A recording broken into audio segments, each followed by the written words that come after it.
2 people are deceased and remain on the scene, and 3 folks were walk-ins at area hospitals, and they currently are receiving treatment. Preliminary information, again, this is preliminary and subject to change based on the investigation, is that witnesses are telling us a small black SUV was proceeding southbound on North Capitol Street, made a right on O Street, and stopped the vehicle in front of the building to my right. At least 2 shooters exited the vehicle and began shooting at folks that were on the block. They were either in chairs or standing, and the shooting took place there.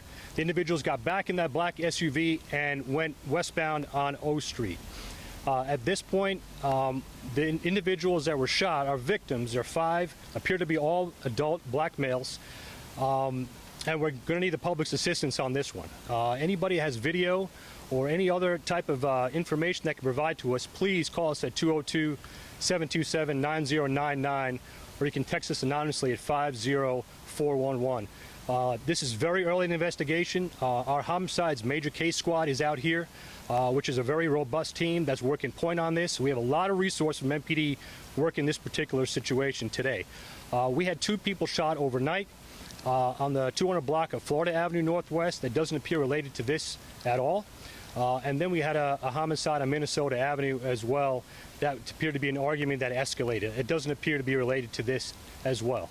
The background of this location, this appears to be an open-air drug market.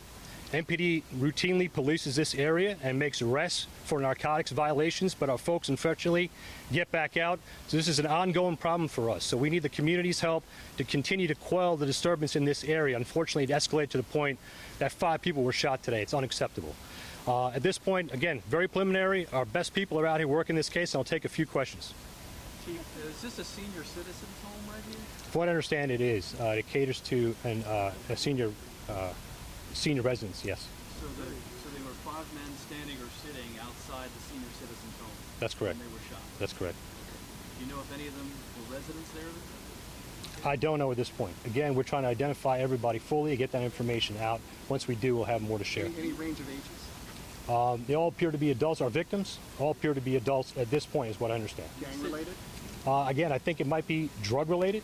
As I mentioned, this is an open air drug market that's been a constant problem for us.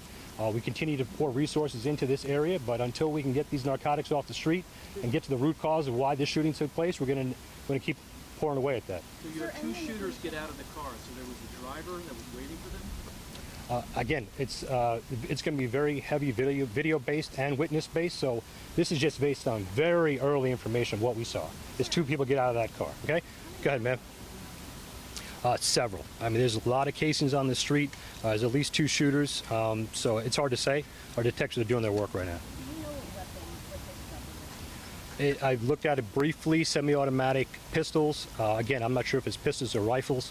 It's a very condensed scene, and we want to give our detectives some room to work. So as that information gets out, we're definitely going to have more to share when our detectives got a chance to really get into this block and do what they need to do. Do we know how likely is it that any of the victims were among the senior residents, or these people that kind of happen to be hanging out? Again, I don't know if they live in that location, in this building, or not. Were they on the older side of age, though? They don't appear to be on the older side of age. Okay, and then any idea what drugs are being sold around here? I mean, it's a variety. I mean, you name it, it's out here. Yeah. Chief, how about the school on the next block? Is that impacted, put on lockdown? Yeah, out of abundance of caution, the school was initially just locked down, but we got our units up there and made sure that, I don't believe there's a lot of students in there today, but it's open now. So we're just making sure we have visibility around that school. I'm sorry? What I understand was Dunbar, but you might be right. Which shares this block. Okay. They have students in it. Do you know if anything, they were on lockdown? Or? I'm not aware of, they were on lockdown. Okay. There were students outside. Well, we'll get more information about that specifically, and we'll share that with our PIO team. We'll put that out, okay? I talked to one of the parents who picked up kids from the school, and they said this is a recurring issue around the area, and they complain about police not being in the area enough to keep their children. Right. What do you have to say? Well, listen, we have a lot of neighborhoods to cover down on. Again, this is an open-air drug market, from what I understand, and we need to get these people off the street. We need the criminal justice system to be a part of that. We have other areas in the 3rd District that are down on officers, so we're trying to use our intelligence to put them where they need to be. We're trying to be as resourceful as we possibly can to put our officers and our detectives and our specialized units where the crime is. And unfortunately, that crime keeps moving around. We'll be on one block and we'll displace criminals to another area. Well, there'll be shootings over there. So I want the public to know that MPD has all their best resources, intelligence, folks working on this. We talk about this hourly, about where we should position our people. So again, I mean, we're doing the best we can with the resources we have, but I think we're in the areas we need to be, but we can always do better. But when you said this is a sensitive area, given that there's a school and a senior citizens home nearby, and you said it's also an open drug area market, what is the specific to this area? There's a lot of things in that question, but yeah, this is a sensitive neighborhood. A lot of our neighborhoods are sensitive. We're having crime spikes in certain areas, and a lot of our resources go towards where intelligence drives us. So this block is known to us. We're going to give it a due diligence, especially after today, but ongoing. The 3rd District Commander is with me behind me, and again, as we move forward, we're not going to be here just today. We're going to continue to be in this area. Sir, does this incident appear to be part of a turf war? I asked that question of our detectives. They have a lot of intelligence about what's going on in this city. It doesn't appear to be a turf war. It possibly could be drug related. Do you have any knowledge of one of the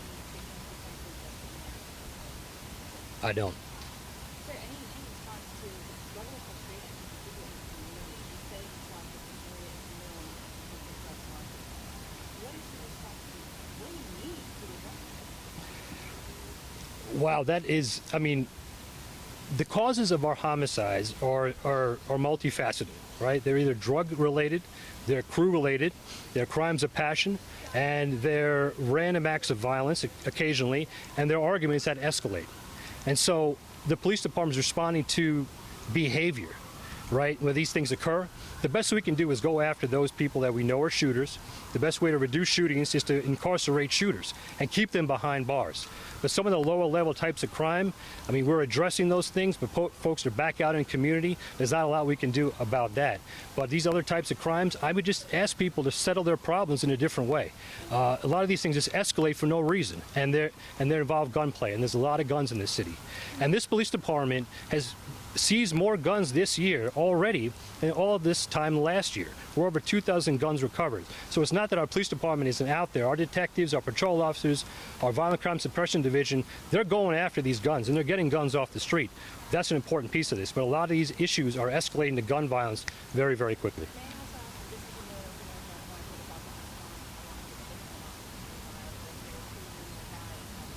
Within a minute.